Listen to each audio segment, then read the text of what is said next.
I want you to imagine this. Tomorrow morning, you wake up, check your phone, and there's a layoff email. Your heart races. You look at your bank balance, it's still there, but your credit card rate just went up, and prices outside are higher again. You take a deep breath. In that moment, you have two choices. Wait for the storm to pass, or build a financial fortress of your own. Pick up the compass and steer your boat out of rough water. Have you ever felt that way? Let me tell you about Minh, an ordinary office worker. Minh didn't get lucky. He changed how he used leverage. First, he borrowed strength from himself. It sounds old-fashioned, but it's the root. Every night he spent 15 minutes tracking cash in and out. Every Sunday morning, coffee in hand, he looked at where his dollars would work next week. He didn't try to leap. He raised the bar 1% a week, automatic savings right after payday, and a steady dose of sellable skills like persuasive writing or basic data analysis. Behavioral science calls these micro-habits. The brain loves small wins, and enough small wins snowball into big ones.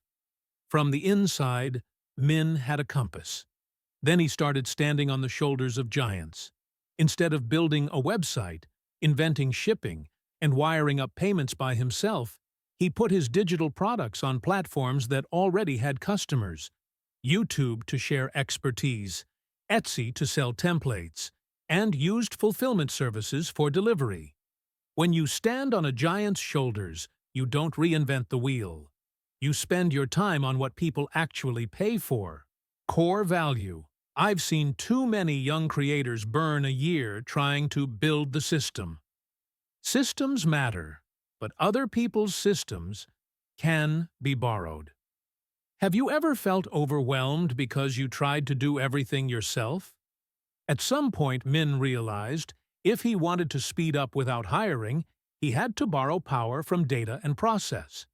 He built a tiny dashboard in Google Sheets, just 5 metrics: traffic, conversion, average order value, email opens, refunds.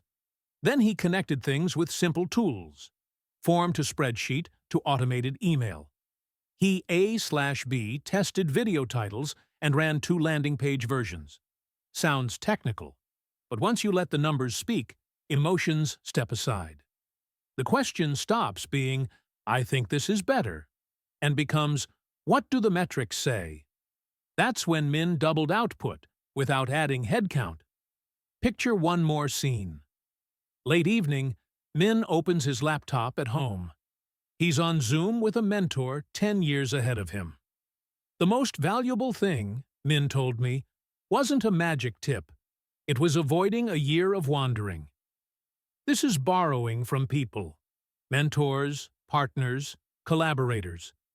When you ask good questions and trade value fairly, you shorten your learning curve.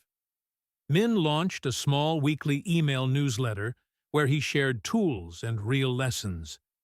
A community of 2,000 engaged readers can outperform expensive ads. Personal brand isn't a logo or banner. It's trust. Trust helps you negotiate better, sell easier, and endure longer. There's another smart lever: geography. Minh hires design help in lower-cost regions with great quality, then sells to markets that pay more. He works across time zones. While he sleeps, work continues. When he wakes, first drafts are ready to refine. That's not gaming the system, it's the natural optimization of a global market. If you've ever worked shifts, you already understand the principle. Rotate well, and productivity jumps. And debt, financial leverage, is it always dangerous? Not if you use it like a calm captain. Minh only borrows when cash flow is stable and the worst case is written down. What if rates rise? What if liquidity freezes? Where is the stop loss? He borrows to expand a proven model, not to try his luck. When the bank raised rates, he renegotiated terms, paused non-essential projects, and focused on what produced cash quickly. That mindset sounds slow, but it's what saves you from fast falls. Do you see the picture now? From the inside, discipline and skills, to the outside, ready-made platforms, smart capital, data and process, people and community, everything locks together into a fortress. And with a fortress, storms become tests. I've sat at many kitchen tables in the U.S. where medical bills hit like lightning and layoff emails landed midweek. The ones who held steady weren't luckier. They just prepared a little differently, a little earlier. Here's the moment I want to ask you. If the market dropped 30% tomorrow, what would you do first? Breathe. Then act. You can start tiny tonight. Set up an automatic transfer to your emergency fund. Open a blank doc titled 90-Day Skill and pick what you'll learn. Write the first email for your weekly newsletter. These small moves are like nailing planks around your boat. One plank today, one plank tomorrow, and within weeks, the boat feels different. If you're thinking, I'm too busy, I get it. But precisely because you're busy, you need leverage. Leverage turns 1 hour into 3 productive hours.